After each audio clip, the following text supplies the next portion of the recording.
인사하겠습니다. 지적과 원망 대신에 칭찬과 감사로 하나님의 만복을 향유하세요.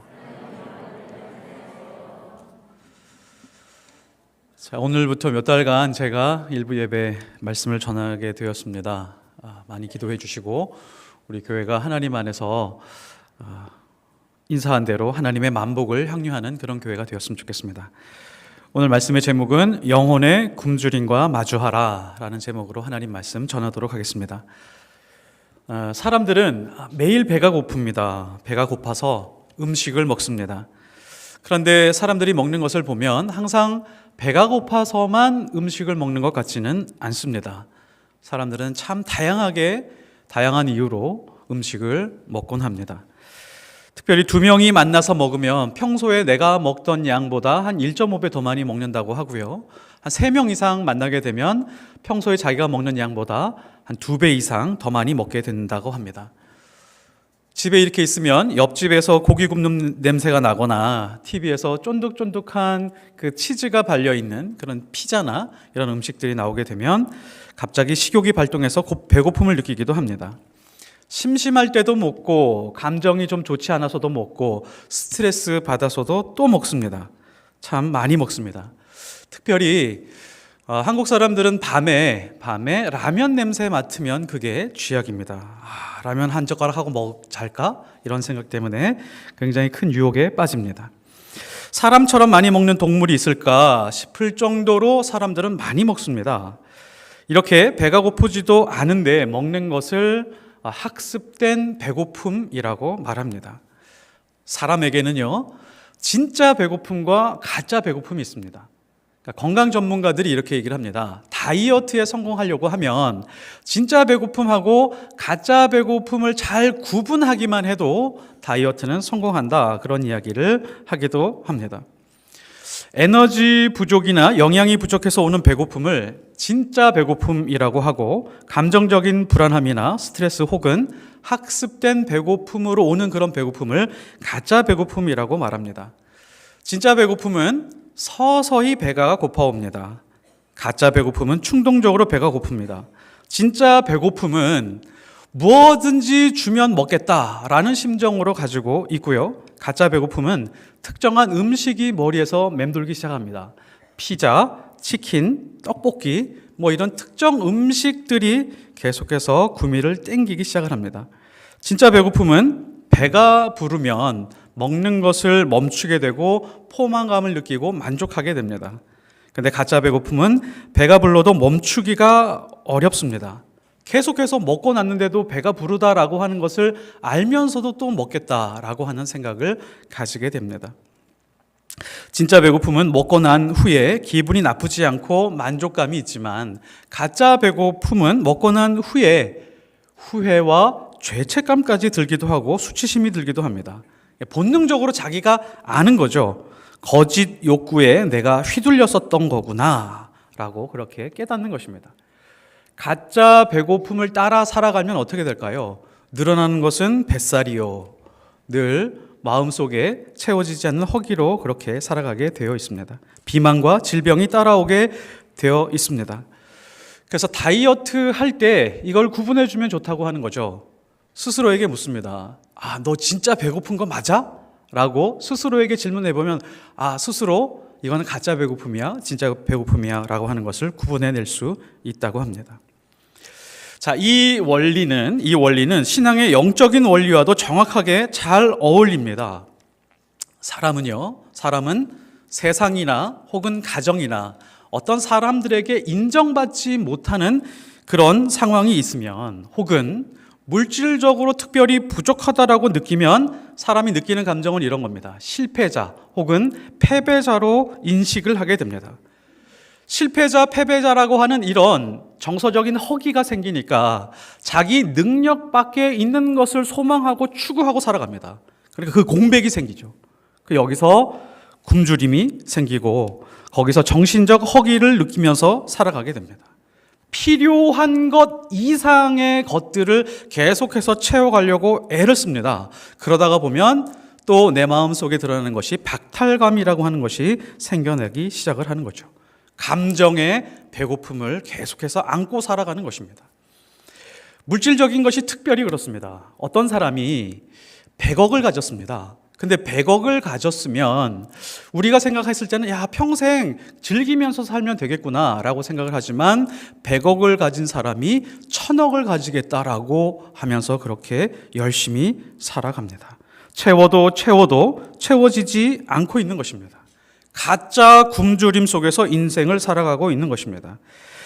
자신의 가짜 굶주림을 구분하지 못하면 인생의 마지막에 항상 이런 고백을 하게 됩니다.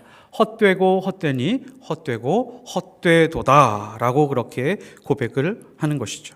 이것은 정말 자기 자신이, 자기의 영혼이, 자기 인생이 무엇으로 굶주려 있는지 구분하지 못하기 때문에 그런 인생을 추구하면서 허덕이면서 살아가는 것이죠.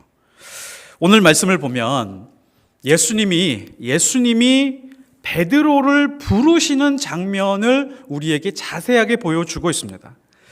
이 말씀을 잘 보십시오. 이 말씀에서 중심을 놓치시면 안 됩니다. 엉뚱한 곳에 중심을 두고 이 말씀을 취해서는 안 됩니다. 하나님이 한 사람을 부르실 때에 또 한 사람은 하나님의 부르심을 받을 때에 그 사람이 자기 자신의 모습 속에서 어떤 모습과 직면하게 되는지를 이것을 꼭 깨달을 수 있어야 됩니다. 오늘 말씀을 이렇게 시작하죠. 5절에 보면 말씀에 의지하여 내가 그물을 내리리이다.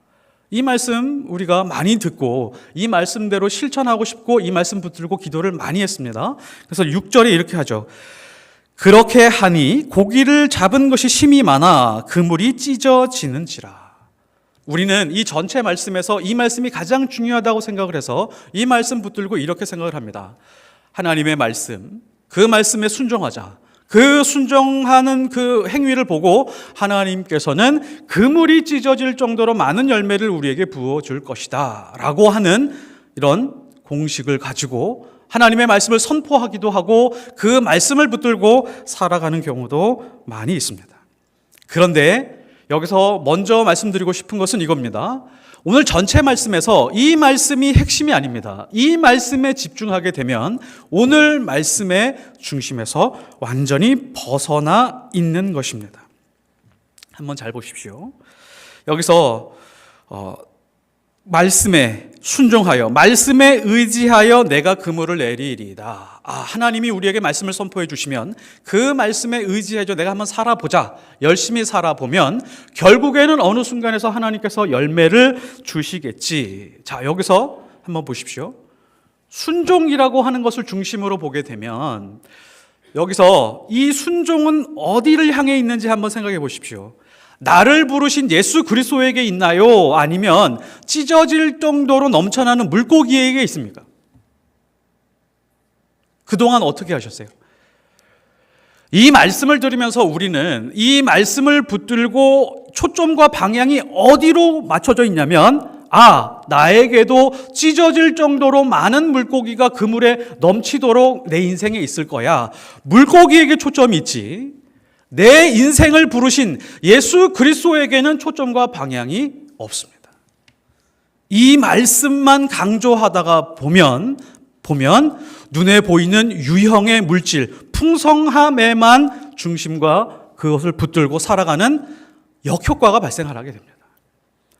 하나님이 베드로에게 찾아오셔서 왜 부르셨는지, 베드로를 통해서 무엇을 하시고자 이 장면을 보여주셨는지에 대해서는 새까맣게 까먹고 신앙생활하고 있다는 것이죠.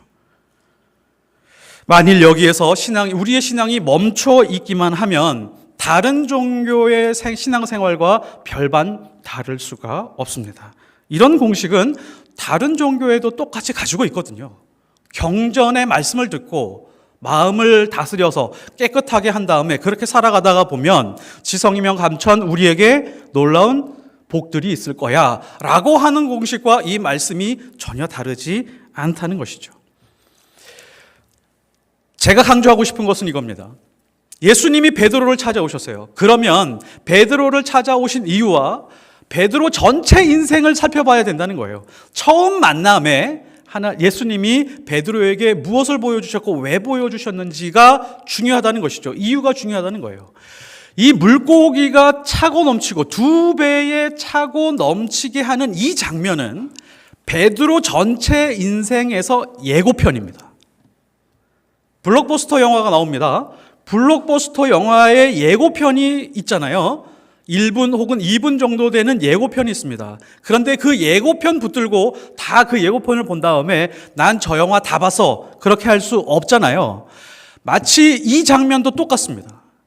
베드로의 인생에 예수님이 시선 끌기 정도에 불과합니다.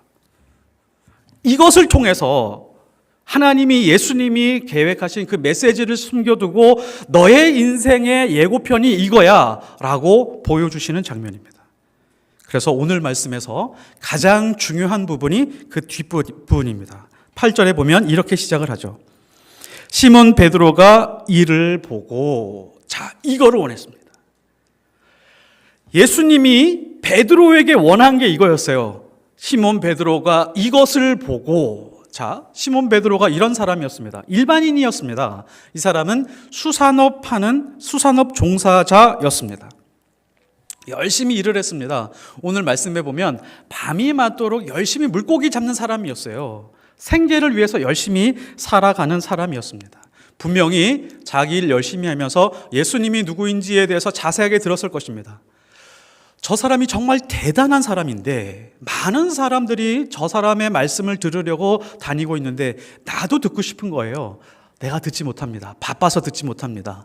내 생계 때문에 듣지 못하고 있었습니다. 그런데 어느 날 우연히 많은 무리를 이끌고 예수님이 내 배 근처에 찾아오신 거예요.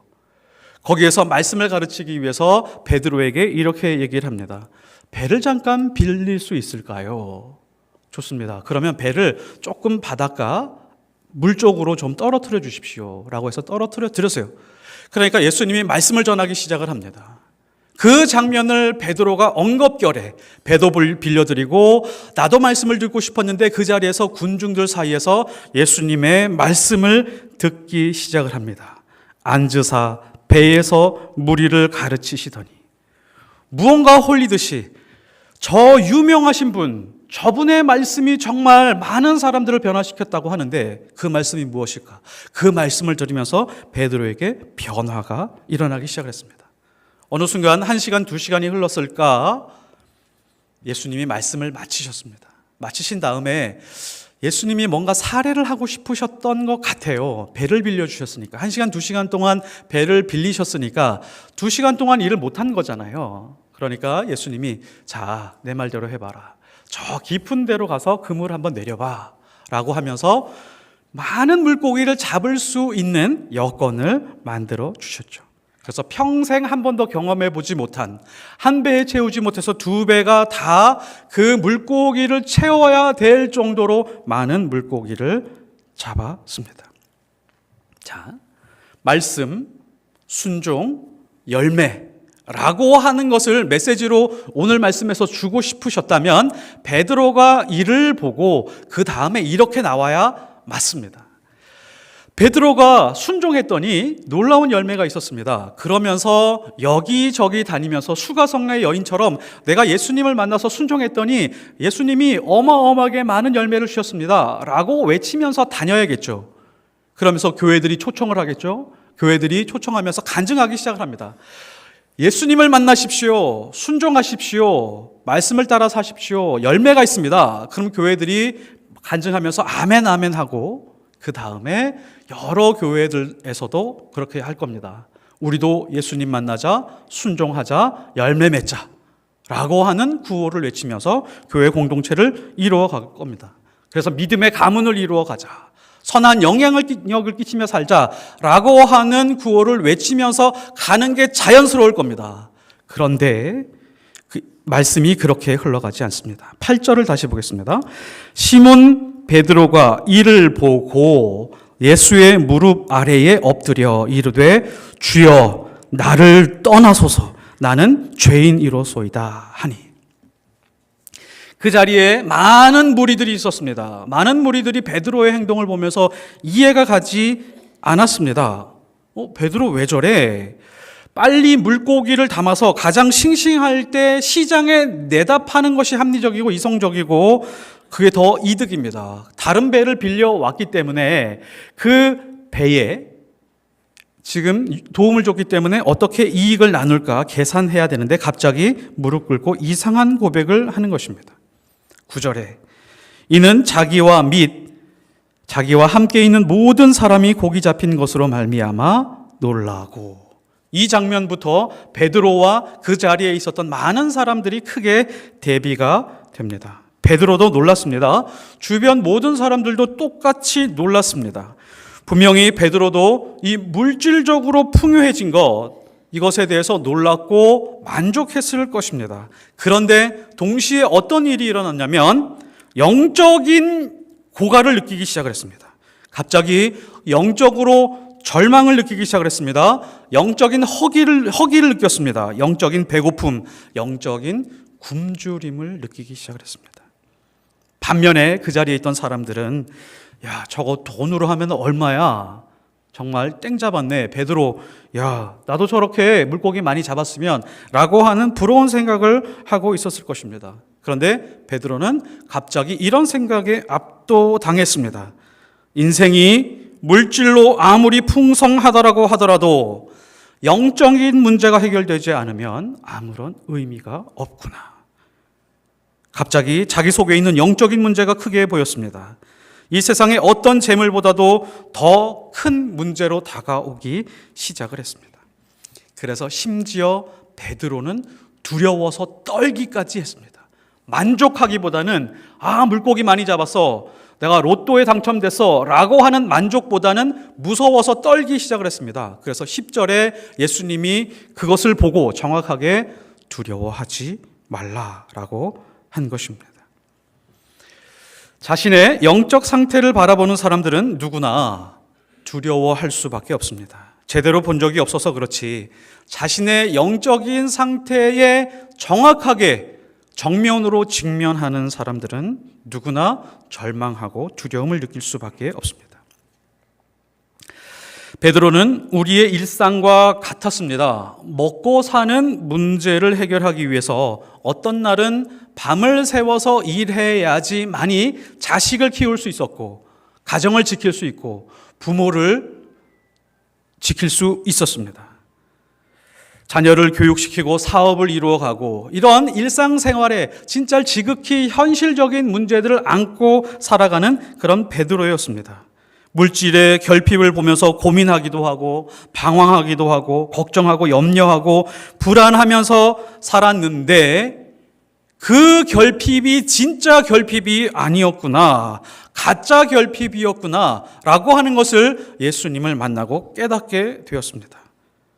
자신이 가지고 있는 영혼의 결핍을 보면 이 세상에서 수백억을 준다라고 하더라도 채울 수 없다는 것을 깨닫게 됩니다.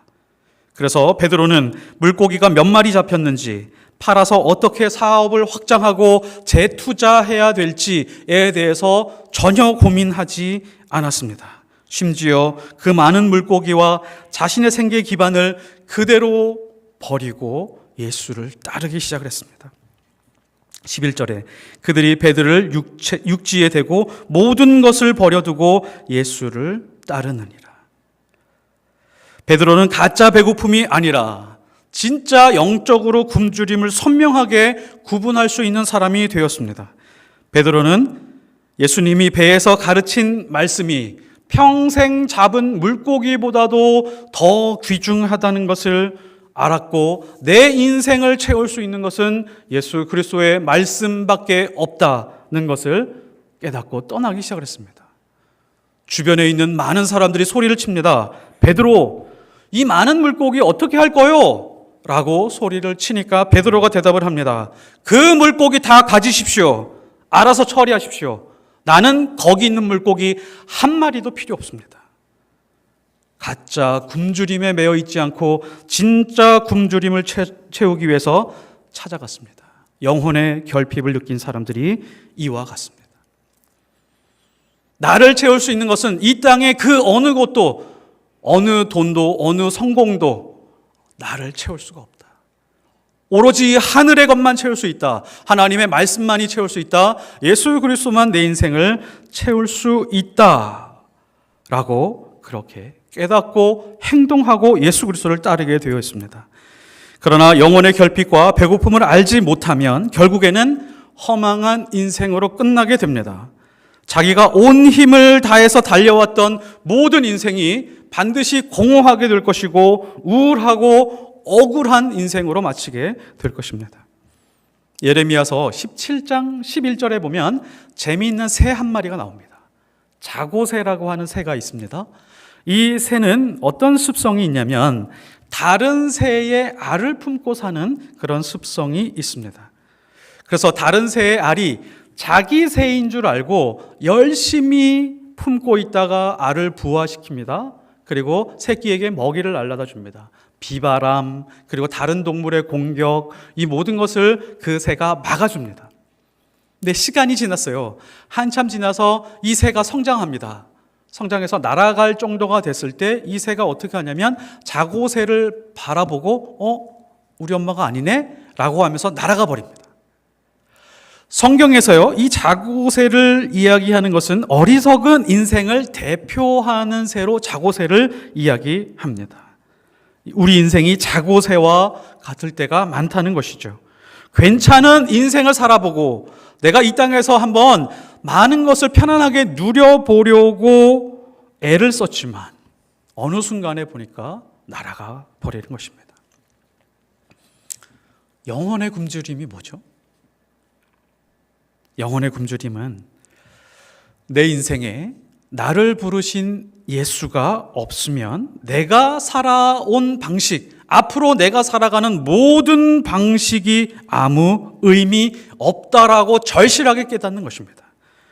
예수가 없는 나의 사업, 예수가 없는 나의 바쁜 일상, 예수가 없는 가정, 예수가 없는 모든 물질들이 허망하다라고 하는 것을 빨리 깨닫는 것이죠. 그래서 영혼의 배고픔이 능력입니다. 이것이 바로 심령이 가난한 자라고 하는 것이죠. 예수님은 그 영혼의 배고픔과 굶주림을 자극하고 있습니다. 베드로는 그 자극을 받았습니다. 성경에서 보면 제자들이 예수님을 따르는 방식이 굉장히 독특합니다. 예수님이 가서 부르면 갑자기 모든 것을 재산을 다 놓고 자기 직장도 다 내려놓고 갑자기 예수님을 따라갑니다. 그 장면이 이상하지 않으셨어요? 어떻게 자기 생계의 모든 기반을 단숨에 그냥 예수님 제가 하룻밤만 좀 정리할 수 있는 시간을 주십시오 라고 시간을 벌려고 하지 않고 그 자리에서 벌떡 일어나서 예수님을 따라서 떠나는 그런 장면들이 많이 있습니다. 왜 그랬을까? 이상하지 않으십니까? 예수님이 마태를 부릅니다. 마태의 원래 이름은 레위였습니다. 이 사람이 제사장 가문의 사람이었습니다. 근데 이름을 바꾼 것 같아요. 로마가 이스라엘을 점령하고 있었고 로마의 속국으로 있었을 때 자기의 생계를 위해서 살기 위해서 이름도 바꾸고 제사장 집안이라고 하는 것을 가리면서 세리로 살면서 토지세, 인두세, 재산세 여러 가지 각종 종류의 세금을 붙여서 자기의 재산과 자기의 자기의 굶주림을 채우려고 애를 쓰고 살아가고 있었는데 마음속에서 공허함이 있었습니다. 애써 물질로 공허함을 숨기고 덮으려고 했는데 어느 날 갑자기 예수님이 등장하신 겁니다. 마태를 보고 마태를 부르시자 마태가 이렇게 예수님을 따라 떠났다라고 말씀합니다. 모든 것을 버리고 일어나 예수님을 따라갔다. 이 장면도 마찬가지입니다. 마태의 영혼의 굶주림이 있었는데 내 영혼의 굶주림을 채울 수 있는 분이 내가 가지고 있는 모든 세금을 평생 동안 모은 것보다도 저 예수님을 따라가면 채울 수 있겠구나. 지금 내가 가지고 있는 앞으로 가질 수 있는 그 모든 것들은 먼지와 같은 것이구나 라고 하는 것을 완벽하게 깨닫고 떠나게 된 것입니다. 자신의 영혼의 결핍을 채우니까 자기가 가지고 있는 것을 나눠주기 시작을 합니다. 그래서 마태는 세리와 죄인들을 불러다가 잔치를 벌이고 나누어 주기 시작을 합니다. 삭개오도 마찬가지였습니다. 예수님과 많은 사람들 앞에서 자기가 착취한 재산의 4배를 갚겠노라고 선언을 했습니다. 니고데모도 마찬가지였습니다. 바리새인이었습니다. 학식이 뛰어난 사람이었습니다. 공회의 회원이었습니다. 이 사람은 많은 것을 가지고 있는 사람이었지만 무언가 영혼의 결핍이 있었습니다. 그것을 채우기 위해서 늦은 밤에 아무도 몰래 혼자서 예수님을 찾아가서 어떻게 하면 거듭날 수 있습니까? 라고 예수님에게 질문했더니 거듭나는 것은 육신으로 하는 것이 아니다.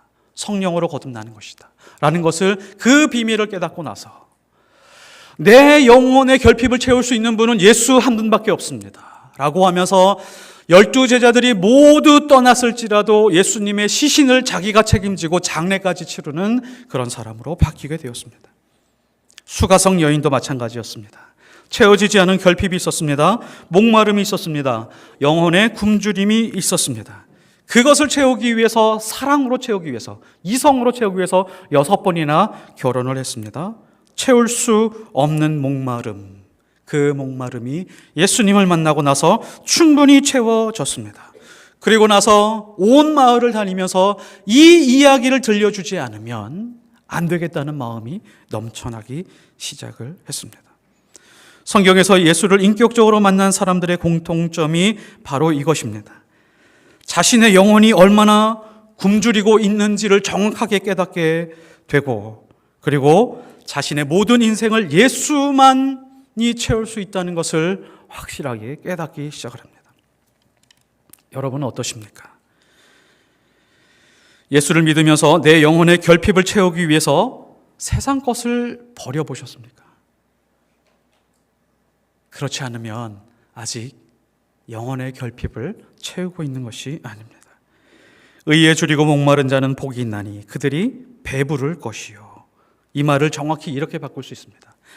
예수에 줄이고 목마른 자는 복이 있나니 그들의 영혼이 세상 그 무엇으로 채울 수 없는 것보다 훨씬 더 만족스럽고 배부를 것이요. 사람들은 영혼의 굶주림을 무언가로 채우려고 하는 그런 본능이 있습니다. 계속 배고픔의 상태에 있기 때문에 무언가로 채워야만 만족스럽습니다. 그래서 먹어야 되고 사람을 만나야 되고 무언가를 자꾸 사야 되고 이렇게 행동을 한다라고 하는 것이죠. 10대와 20대는 이것을 채우기 위해서 이성에 집중을 합니다. 남자들이 모이면 여자 얘기하고 여자들이 모이면 남자 이야기를 합니다. 어떻게 하면 좋은 만남을 가질까에 대해서 이야기를 합니다. 30대들이 모이면 직장에 대해서 이야기를 하고 결혼에 대해서 이야기를 하고 워라밸, 삶의 여유에 대해서 이야기를 합니다. 결혼하고 40대가 지나면 이제 맛있는 것 먹으러 찾아갑니다. 맛집 투어하기 시작을 합니다. 어떤 사람은 맛집에 대한 맵을 그릴 수 있는 사람들도 많이 있습니다. 50대쯤 되면 이제 명예가 필요합니다. 이제 누군가로부터 인정받고 싶습니다. 사회적으로 장자리 가지고 싶어 합니다. 그래서 어느 모임에서든지 리더의 역할을 하고 싶고 장자리에 앉고 싶은 욕구들이 있습니다. 그래서 명함에 보면 무슨 회장, 무슨 총무 이런 것을 잔뜩 적어놓는 사람들이 있습니다. 그것이 결핍이기 때문에 그렇습니다. 대통령은 명함에다가 대통령만 씁니다. 다른 거 아무것도 쓰지 않습니다. 60대가 넘어가면 이제 결핍이 또 하나 생기죠. 건강에 대한 결핍이 생겨서 건강을 채워가기 위해서 애를 많이 씁니다. 나이대마다 배고픔과 굶주림이 다르다라고 하는 것이죠. 그것을 채워가기 위해서 많은 시간을 사용하고 인생의 많은 시간을 허비하기 시작을 합니다. 어떤 사람은 학벌에 대한 결핍이 있고 거기에 따른 열등감을 가지고 살아갑니다. 어떤 사람은 죽기 바로 직전 하루 전날까지도 돈 하면서 살아갑니다. 어떤 사람은 안정된 직장, 결혼 문제, 사랑 때문에 평생을 헛되게 살아가는 사람이 있습니다. 이 모든 것들은 가짜 배고픔입니다. 진짜 굶주림은 물고기로 채워지지 않습니다. 예수를 인격적으로 만날 때 채워집니다. 예수님을 만나셨나요? 예수님을 만나고 내 영혼의 결핍을 느껴본 적이 있으십니까? 하나님, 저는 구제받을 수 없는 죄인입니다. 라고 엎드려 보신 적이 있습니까? 물고기가 아니라 여기서 멈추지 않고 나는 죄인입니다. 라고 하는 그 자리에 멈추지 않고 사람을 낚는 어부가 되고 싶어 하는 그런 마음의 소원과 기도가 있으셨습니까? 예수님이 한 사람을 부른 이유, 예수님이 베드로 한 사람을 부른 이유가 바로 이거였습니다. 사람을 낚는 어부가 되게 하리라. 너는 물고기로 채워지는 것이 아니라 많은 사람들이 하나님께로 돌아오는 것을 보고 만족하게 되는 영혼이 될 것이다. 그래서 오순절날 성령이 임하고 성령을 충만하게 받은 다음에 베드로가 시장에 나가서 하나님의 말씀을 증거할 때에 몇 명이 회개했다고요? 3,000명이 회개했습니다. 아마도 모르긴 몰라도 베드로는 3,000명이 회개하는 장면을 보고 통곡했을 겁니다. 왜냐하면 자기 자신의 예수님을 처음 만났을 때 예고편을 먼저 봤거든요. 그 예고편이 지금 내 눈앞에서 3,000명이 엎드려서 하나님 앞에서 통곡하는 그 장면을 보고 하나님이, 예수님이 나를 이래서 부르셨구나. 그때 부르셔서 이렇게 사용하기 위해서 이런 과정을 거치셨구나 라고 하는 것을 깨달았던 것입니다. 자신의 영혼이 지독하게 굶주려 있다는 것을 깨닫고 예수님을 따랐을 때 찾아오는 진짜 열매가 있습니다. 나로 인해서 어떠한 영혼이, 한 사람의 영혼이라도 하나님 앞으로 돌아오는 그 열매, 그 열매가 어떤 것이냐면 내 영혼을 충만하게 하고 이웃을 기쁘게 하고 하나님을 만족시킬 수 있는 그런 열매가 됩니다. 무엇에 만족하고 계신가요? 일이 좀 잘 풀리고 자식들이 잘 되는 거 보고 만족하고 계신가요? 아, 이만하면 됐다라고 생각하고 계신가요? 취업이 잘 되고 생활이 좀 안정이 되니까 좀 마음이 편안해지셨나요? 건강이 회복되었습니다. 그렇게 고생하던 투병 생활을 지나고 이제 건강이 좀 회복되니까 좀 살만하신가요? 예수 없이 이 땅에서 채워지는 만족은 단호하게 말하건대 가짜 만족입니다. 가짜 배부름입니다. 자고새와 같이 허망한 인생, 허망한 수고, 허망한 것 붙들고 살아가는 그런 인생입니다. 말씀, 순종, 열매, 여기에 묶여 있다면 가짜입니다. 계속해서 배고플 겁니다. 쳇바퀴 돌듯이 또 이것이 끝나면 편안해졌다가 어려우면 말씀, 순종, 열매, 또 쳇바퀴 돌듯이 그럴 겁니다. 그런데 말씀, 순종, 영혼, 복음, 이웃, 이런 것들로 방향이 잡혀 있다면 진짜입니다. 나의 순종이 다른 사람의 영혼에 도달하는 것, 이것이 예수님이 베드로를 부른 이유이시고 그리고 저와 여러분을 부른 목적이십니다. 베드로의 부르심과 영혼의 굶주림과 복음의 열매를 사모하시기를 예수 그리스도의 이름으로 축복합니다. 기도하겠습니다. 하나님 아버지, 우리가 이 땅에 살아가면서 진짜 굶주려 있는 것이 무엇인지 알지 못하고 살아갈 때가 있습니다. 그래서 가짜 굶주림에 매여서 그거 채우려고 기도하고 말씀 보고 신앙생활 할 때가 많이 있습니다. 하나님이 베드로를 부르신 이유와 목적이 있는데 우리가 단편적인 거 붙들고 그냥 예고편 하나 붙들고 신앙생활하면서 만족하고 기뻐할 때가 얼마나 많은지 모릅니다. 전체적인 큰 그림을 볼 수 있게 하여 주옵소서. 하나님이 왜 나를 부르시고 왜 나를 치유하시고 왜 나에게 이러한 것들을 채워주셨는지를 깨닫게 하옵소서. 거기서 만족하지 아니하고 하나님의 부르심에 온전하게 순종하여 나의 삶의 모든 것에 예수로 채워지고 그 다음에 이웃의 문 영혼들에게 우리의 삶이 도달하여 그 영혼들이 하나님과 연결되게 우리의 인생에 사용되는, 쓰임받는 그런 삶으로 기뻐하게 하옵소서. 예수 그리스도 이름으로 기도드렸사옵나이다. 아멘.